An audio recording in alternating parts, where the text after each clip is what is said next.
sai mà lương cầm cây ăn kê bị chặt cây mà lương cầm cây ăn kê bị chặt cây kan kêu wakina itu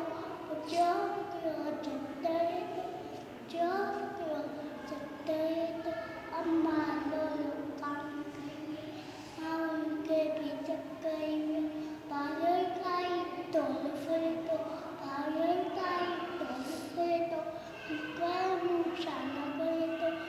cái mu sản cây tổ tê với sớm dậy kakak cây cần được cái kakak cây cần được cái amma lulu kan cây ăn kê bị chặt cây và bố chế tâm mà chế sebetulnya pakai deh masih kaya sebetulnya pakai deh masih